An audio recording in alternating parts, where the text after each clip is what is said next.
Children's Home of York began serving children, adolescents, and their families more than 152 years ago. In 1865, we began as one of the first orphanages in the United States to serve those children who were left behind from parents from the Civil War.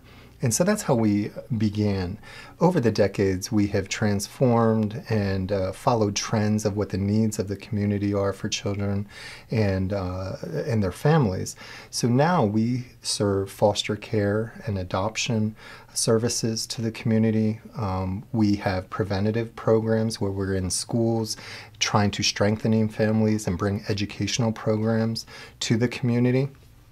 And though we started serving just the York County area, we have expanded through those decades to also serve other communities out to 30 other counties, and Lancaster being one of those counties that is primary for our services. We also serve individuals residentially, so we have programs for adolescent females who've encountered trauma in their lives and have mental illness, and so we have a residential facility for that. We have an adolescent male program that is about developing their independence, and so we have programs residentially for adolescent males and preparing them to move on into the community.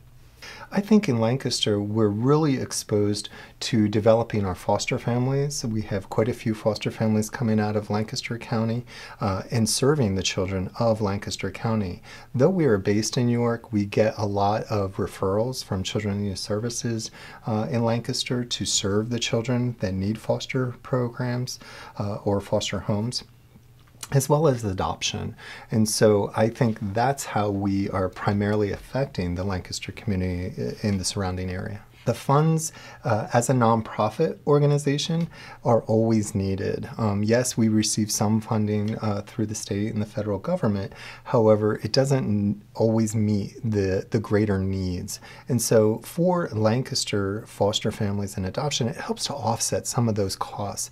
As a family is preparing their home to be able to take in a foster child, it could serve in that regard.